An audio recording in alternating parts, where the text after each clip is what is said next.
System भी बहुत ज़्यादा ओपन हो गए हैं। अच्छा अच्छा, सबसे पहले ये बताएं, जो कल हमने रिकॉर्डिंग वहाँ पे शेयर की है, उसमें से किसी को कोई चीज़ समझ नहीं, पहले हम वो डिस्कस करते हैं। जो अमेरिकन लिटरेचर के ऊपर मैंने आपको कल फाइल सेंड की थी, किसी का कोई क्वेश्चन हो, किसी एज के बारे में कोई चीज़ समझ नहीं हो, दोबारा हम अभी वो पहले वो पढ़ते हैं।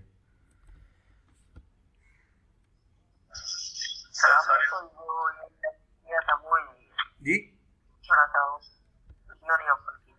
वीडियो आपने ओपन ही नहीं की थी?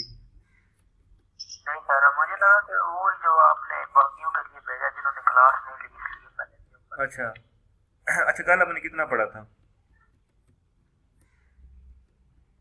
कल आपने अमेरिकन लिटरेचर के बारे में वीडियो सेंड की थी। हाँ, पोस्ट कॉलोनियल तक पढ़ा था हमने, ठीक है। कॉलोनियल से स्टार्ट होके पोस्ट कॉलोनियल तक जो हमने कल इसमें डिस्कस किया था, पहले जो क्लास हमने लाइव ली थी, ठीक है। अभी अच्छा, अभी समझ नहीं आई आपको? नहीं, उसमें वीडियो में समझ ही नहीं आई थी, तो फिर आप रजिस्टर लेके पास बैठे हुए हैं, तो आपसे समझाते जाएंगे, नोट करते जाएंगे। बाकी बस तो हमने तो पढ़ा नहीं ना था, आपको तकरीबन 2 लेक्चर ही दिए थे। असल में वो आपको इसलिए भी समझ नहीं आई होगी, जब मैंने उसमें बातें की हैं कि जी इंग्लिश एज के अंदर जो हमने रोमांटिक पीरियड पढ़ा था उसमें ये था, तो आपने तो वो पढ़े नहीं था, इसलिए आपको फिर समझ नहीं आनी थी। अच्छा, अभी हम अगर स्टार्ट करते हैं, आप में से जीशान बता दें या आप साहब बता दें कि रोमांटिक एज जो हमने पढ़ी थी इंग्लिश लिटरेचर के अंदर, वो क्या थी, उसकी क्या कैरेक्टरिस्टिक्स थी? सर आपकी ना वॉइस कितने दोस्तों के पास पहुंच रही होगी? नहीं, वॉइस साहब के पास ही पहुंच रही है।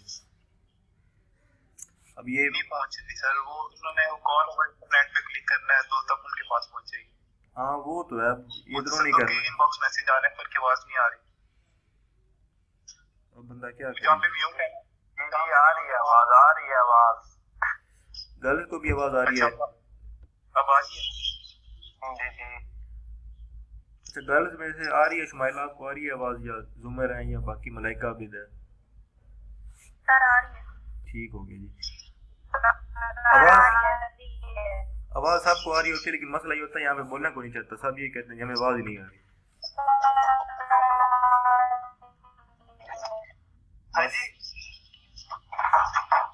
अच्छा निशान, आप बताएं यार, क्या रोमांटिक पीरियड क्या था इंग्लिश लिटरेचर के अंदर?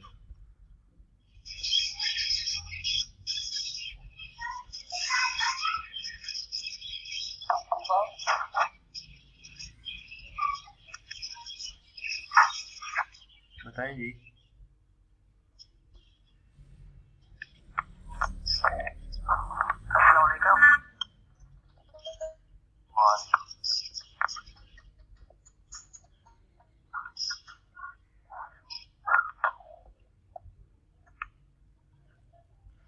बताएं यार, कोई आप निशान बताएं, आप क्या था रोमांटिक एज क्या थी इंग्लिश लिटरेचर के अंदर, जो आपको पता है वो बता दें। हाँ, इंग्लिश लिटरेचर के अंदर क्या था? अच्छा अच्छा, आप ऐसे करने सारे जो लोग हैं ना अपना ये म्यूट कर दें यार ना, सब म्यूट कर दें अपने, अपना जो जिसने बोलना सिर्फ वो ऑन किया करे, बाकी सारे म्यूट कर दें। अभी ये तसद्दुक का भी म्यूट नहीं हुआ, उम्मे कलसूम ने म्यूट नहीं किया हुआ, इकरा ने भी नहीं किया हुआ, बल्कि मैं खुद ही कर देता हूँ आपको म्यूट सबको।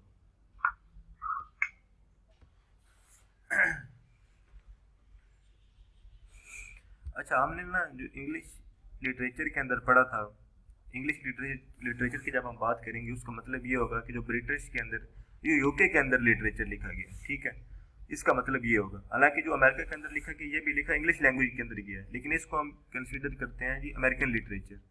जो यूके के अंदर लिखा गया है, जो ब्रिटिश ने लिखा था, उसे हम कहते हैं इंग्लिश लिटरेचर, जब हम लिटरेचर के अंदर इसकी क्लासिफिकेशन करते हैं।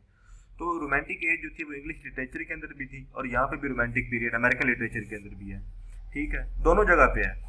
वहां पे उन्होंने क्या बात की थी, विलियम वर्ड्सवर्थ ने क्या बात की थी, एस.टी. कॉलरिज ने क्या बात की थी, बीबी शेली ने क्या बात की थी। उस वक्त वो ये था कि यूके के अंदर, ब्रिटेन के अंदर इंडस्ट्री लगती है, तो लोग जो होते हैं वो गांव से शहरों की तरफ मूव कर जाते हैं, ठीक है।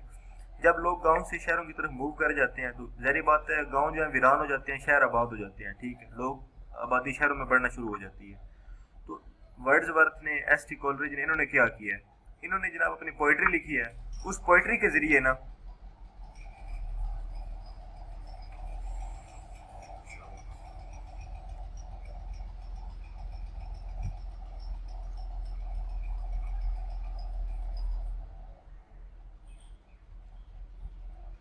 इन्होंने जो पोइट्री लिखी है ना, वर्ड्सवर्थ ने, एस टी कॉलरिज ने, पी बी शैले ने, इस पोइट्री के अंदर उन्होंने क्या बात की है, उन्होंने बात की है कि जी आप सारे लोग शहरों की तरफ मूव कर गए हैं, आप शहरों से वापस आए, गांव की तरफ आए, अपनी ओरिजिनलिटी की तरफ वापस आए। ओरिजिनलिटी का मतलब क्या होता है कि जहाँ से आपने चीजें स्टार्ट की थी, जो आपका अपना था, जो आपकी अपनायत थी, ठीक है। इनकी पोइट्री का क्या मकसद था कि आप अपने वापस अपने गांव की तरफ आए, आप नेचर की तरफ फोकस करें। सिमिलरली जो अमेरिकन पीरियड होता है ना, अमेरिकन, आपको पता है अमेरिका जो था ये ब्रिटिश की रहा है, कॉलोनी रहा है, ठीक है। यहाँ पे जो इंग्लिश पीपल थे जो माइग्रेट करके आते हैं यूके से, उन्होंने इस एरिया को अपनी कॉलोनी बना के रखा है, अमेरिका को। तो वहाँ पे जब कॉलोनी रहा है अमेरिका यूके की, तो वहाँ पे क्या चीज़ें डेवलप होना शुरू हो जाती हैं कि जो लोग जैसे इंग्लिश लोग थे ना, जो उनका रहन सहन था, वो अमेरिकन के ऊपर वही सेम चीज़ें वहाँ पे भी आना शुरू हो जाती हैं, ठीक है। जैसे आप देखते हैं ना कि अब इंडिया पाकिस्तान है, तो यहाँ पे तो पहले पैंट शर्ट का कल्चर नहीं था ना, ठीक है। यहाँ पे तो लोगों की ये हमारा ओरिजिनल जो हमारा सिस्टम तो नहीं था, ये क्लॉथ नहीं थे हमारे। ये कहाँ से आता है जी, जब यहाँ पे इंग्लिश पीपल जब इंडिया पे आके हुकूमत करते हैं जी, बरतानिया की बात कर, हाँ, बरतानिया जब इंडिया पे हुकूमत की है, तो उससे क्या होता है, उससे ये होता है कि जो उनके रहन सहन था, जो उनका कल्चर था, वो भी इंडिया के ऊपर आके इन लोगों पे आके वो चीज़ें डेवलप होना शुरू हो जाती हैं, ठीक है। तो सिमिलरली सेम सेम चीज़ वहाँ पे भी होती है यार। एक तो ये जो है ना आपकी दोबारा फिर लीव कर जाते हैं, फिर ज्वाइन करते हैं।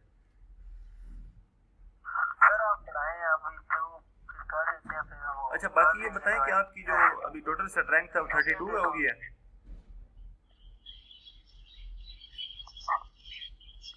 32 है टोटल आप गर्ल्स बॉयज मिला के?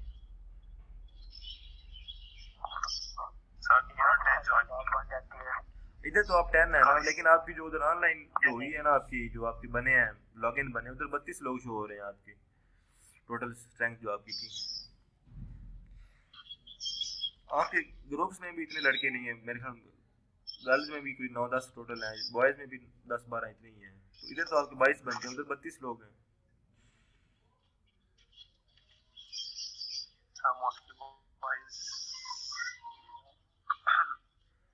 अच्छा, यहाँ पे जो हम बात कर रहे हैं, अमेरिका के अंदर जो रोमांटिक पीरियड था, जो रोमांटिक पोइट्स थे, जो रोमांटिक राइटर थे जो अमेरिका के अंदर, उनका क्या टॉपिक था, वो किस चीज़ के ऊपर लिखते थे?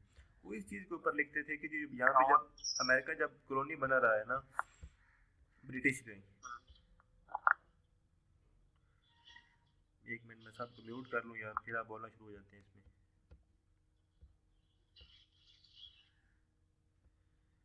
तो जब अमेरिका जो है ये कॉलोनी रहा है ब्रिटिश की, यूके की, तो उससे क्या होता है कि जैसे जो ब्रिटिश लोग थे, जो बरतानिया के लोग थे, उनका जो रहन सहन है, उनका जो कल्चर है, उनकी जो लैंग्वेज है, वो हर चीज़ जो है ना, वो अमेरिका के अंदर कापी होना शुरू हो जाती है। यानी कि जो अमेरिकन पीपल है, उनकी अपनी ओरिजिनलिटी ख़त्म हो जाती है, उनका जो अपना असलियतपन था वो उसको छोड़ के उन्होंने बरतानिया की ज़िंदगी, उसको मतलब जो थे उन लोगों के मुताबिक ज़िंदगी गुजारना शुरू कर दी थी।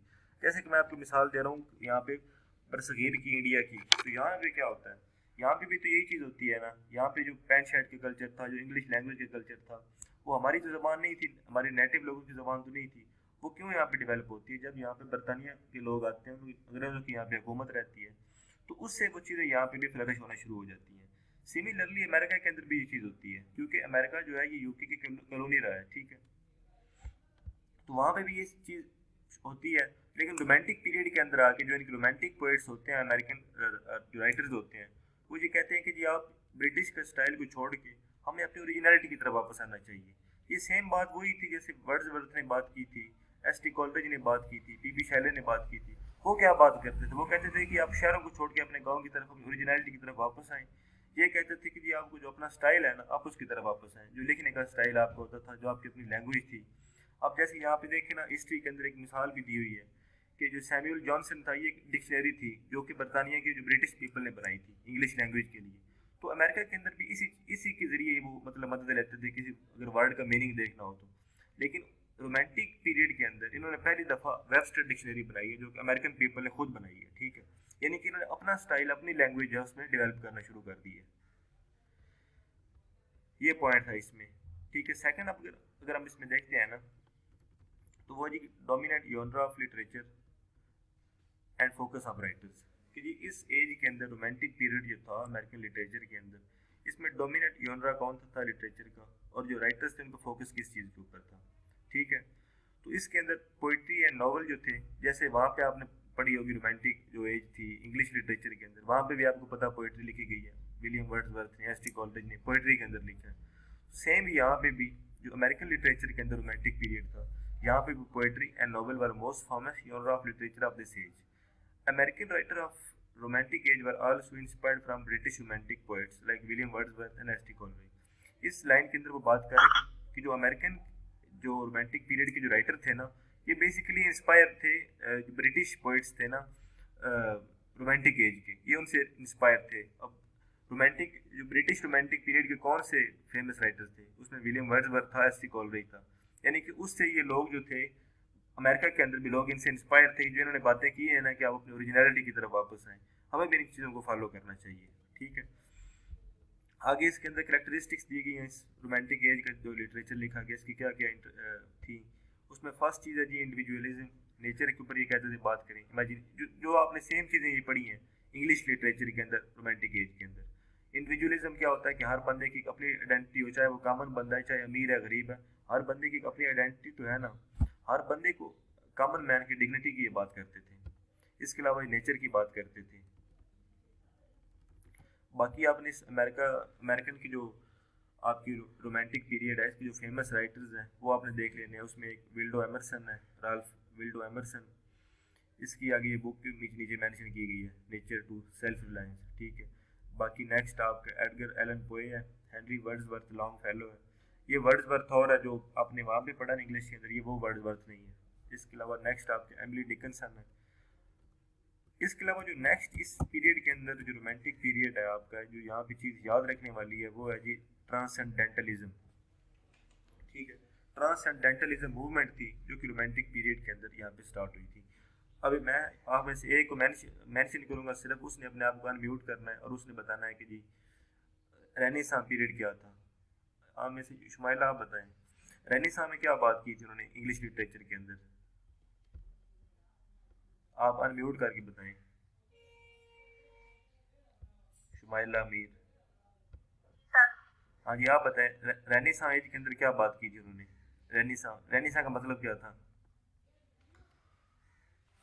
तो रेनेसां था ना, उसमें जो था वो थिएटर तो दोबारा से हुआ था। नहीं, वो तो रेनेसां में नहीं होता। उन्होंने दोबारा से किया था।